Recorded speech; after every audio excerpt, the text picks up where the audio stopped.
During a therapy session at a community mental health center, a 28-year-old female client named Sarah, who has been diagnosed with social anxiety disorder, experiences sweating and a rapid heartbeat when discussing public speaking in front of a group.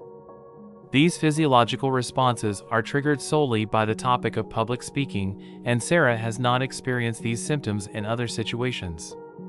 Based on this information, which term best describes Sarah's physiological response? A.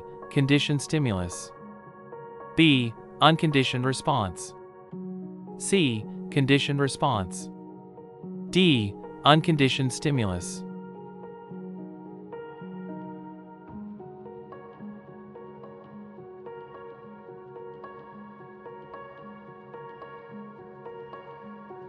C. Conditioned response. Sarah's sweating and rapid heartbeat are examples of a conditioned response.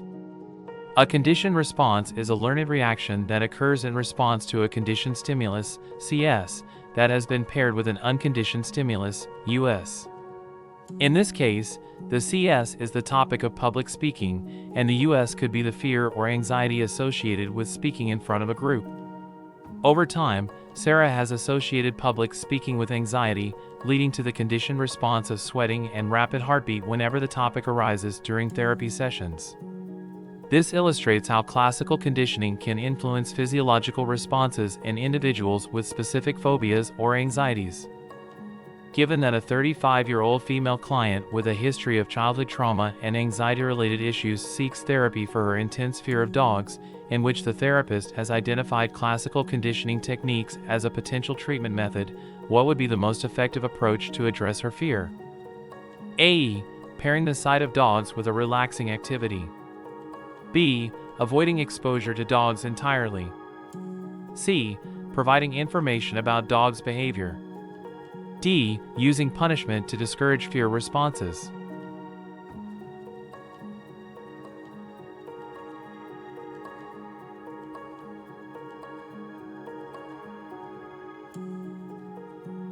A. Pairing the sight of dogs with a relaxing activity. Classical conditioning involves pairing a neutral stimulus, sight of dogs, with a positive or relaxing activity, conditioned response, to gradually reduce fear responses. This approach, known as systematic desensitization, is a widely accepted and effective method for addressing specific phobias like fear of dogs. Avoiding exposure, option B, does not help the client confront and overcome the fear, while punishment, option D, can lead to increased anxiety and negative associations. Providing information, option C, may be helpful but is not as directly effective in addressing the fear response as systematic desensitization. Therefore, option A is the most suitable and evidence-based approach for this client's fear of dogs. In a clinical setting, a middle-aged woman seeks therapy after surviving a severe thunderstorm that triggered a fear response. She experiences intense anxiety and panic whenever thunderstorms occur, leading to significant distress. Given this scenario, which classical conditioning procedure would be most effective in assisting the client in overcoming her fear of thunderstorms? A. Delay conditioning. B. Simultaneous conditioning. C. Trace conditioning. D. Temporal conditioning.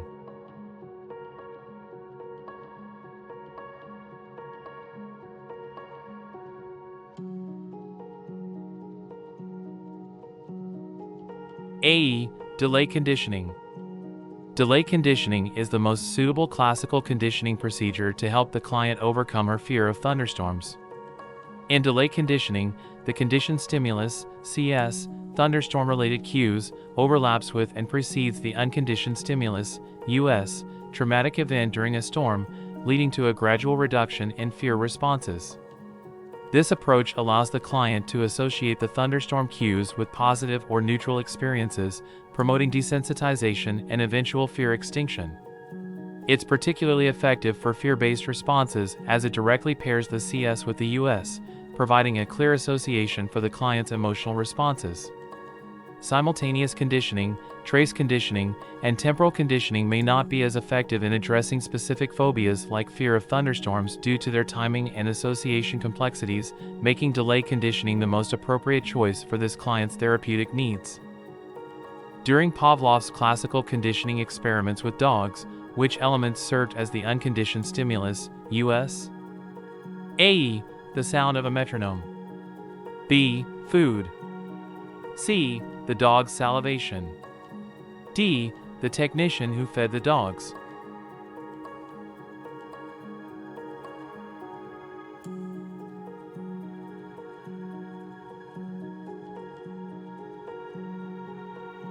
B. Food. In Pavlov's classical conditioning experiments with dogs, the unconditioned stimulus, US, was food. This stimulus naturally elicited the unconditioned response, UR, of salivation in the dogs, which was the basis for studying classical conditioning processes. Pavlov's experiments involved pairing this food, US, with a neutral stimulus, CS, such as the sound of a metronome, to establish conditioned responses, CRs, in the dogs.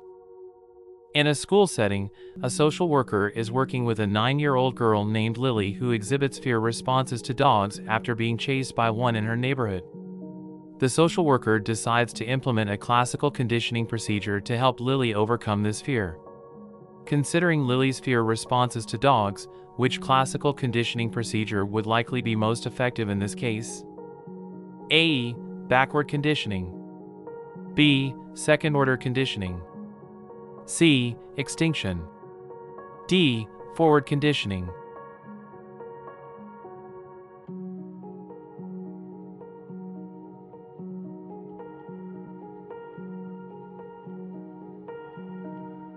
D. Forward conditioning.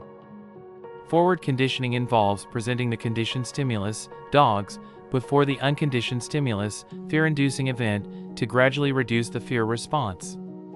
In Lily's case, exposing her to dogs in a safe and controlled environment while associating positive experiences, such as calm interactions or treats, with dogs can help her relearn associations and reduce her fear. This approach aligns with principles of systematic desensitization, which involves gradual exposure to fear-inducing stimuli to promote emotional regulation and resilience. Therefore, forward conditioning is the most effective classical conditioning procedure for addressing Lily's specific fear responses to dogs. In a therapeutic setting, a social worker is assisting a 35-year-old man who has developed an aversion to public speaking due to past embarrassing experiences during presentations. After several sessions of systematic desensitization where he practices public speaking in a supportive environment without negative consequences, the anxiety response decreases over time. What term best describes this phenomenon in classical conditioning? A. Extinction. B. Spontaneous recovery. C. Generalization. D. Discrimination.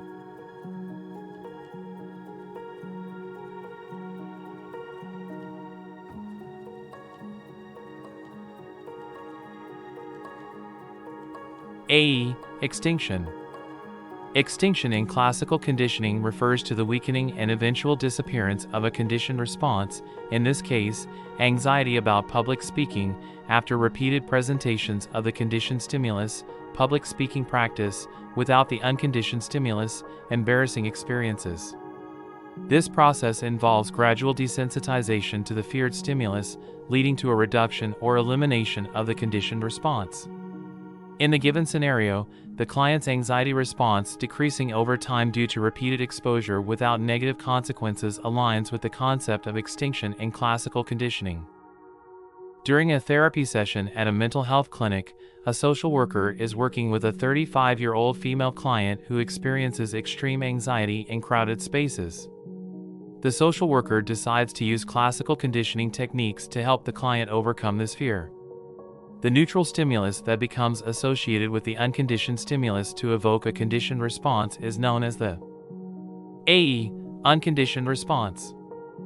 B. Conditioned response. C. Conditioned stimulus. D. Unconditioned stimulus.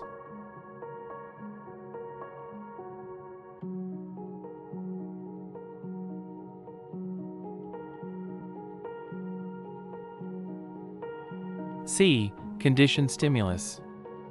In classical conditioning, the conditioned stimulus, CS, is the neutral stimulus that becomes associated with the unconditioned stimulus, US, to evoke a conditioned response, CR.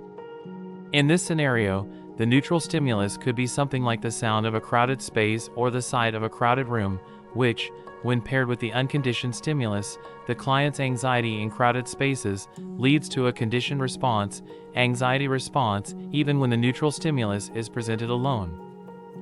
A social worker is assisting Michael, who has developed a severe phobia of spiders after a traumatic encounter with a venomous spider in his basement. Michael experiences intense anxiety, panic attacks, and avoidance behaviors whenever he encounters or even thinks about spiders. The social worker aims to utilize classical conditioning techniques to help Michael overcome his fear of spiders. Which of the following approaches would be most effective as an essential aspect of classical conditioning in this context? A. Gradually exposing Alex to spiders in a safe environment. B. Pairing the sight of spiders with a traumatic event. C. Using punishment to discourage fear responses. D. Avoiding any mention of spiders during therapy sessions.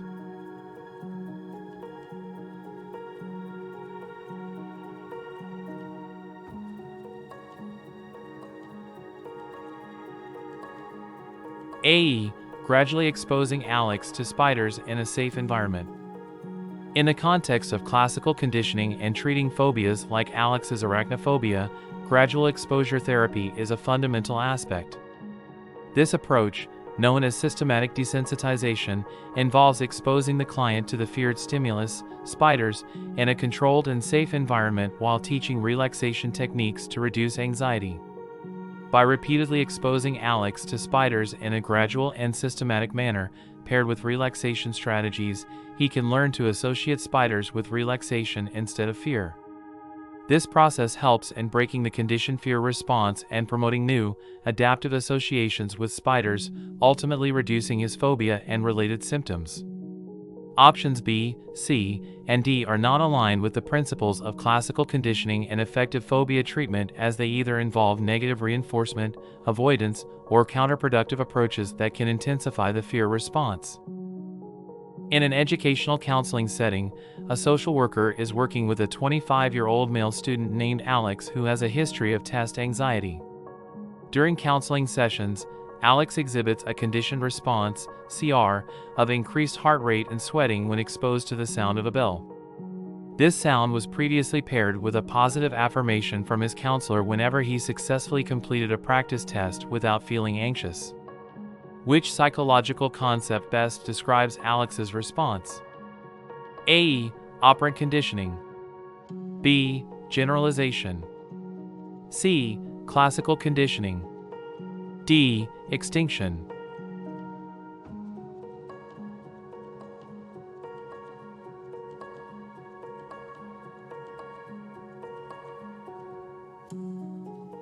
C. Classical conditioning.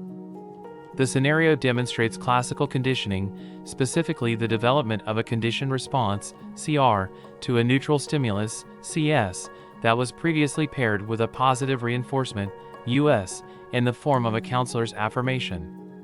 Classical conditioning involves associating stimuli to elicit a learned response, as seen in Alex's heightened physiological reactions, increased heart rate and sweating, upon hearing the bell, now acting as a conditioned stimulus, CS, due to its association with positive reinforcement. This illustrates how past experiences and positive reinforcements can impact present responses, a fundamental concept in psychological interventions and behavior modification. Nina seeks therapy from a social worker after developing a severe distaste for seafood following a recent episode of food poisoning from contaminated shrimp. Nina's reaction is so intense that she experiences nausea and anxiety at the mere sight or smell of any seafood dish. The social worker recognizes the need to understand the underlying principles of classical conditioning influencing Nina's repulsion. Which classical conditioning principle is primarily at play in Nina's dislike of seafood? A. Second-order conditioning. B. Generalization. C. Stimulus discrimination. D. Taste aversion learning.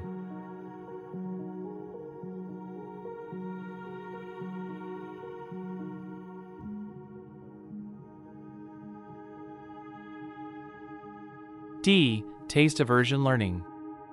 Taste aversion learning is the classical conditioning principle that explains the development of a strong dislike or aversion to a specific taste or food after associating it with an unpleasant experience, such as food poisoning. This type of conditioning is unique in that it often requires only a single pairing of the taste or food, conditioned stimulus, with the negative experience, unconditioned stimulus, to elicit a conditioned response of aversion, conditioned response. Second-order conditioning refers to pairing a neutral stimulus with an already established conditioned stimulus, which is not directly applicable to Nina's situation.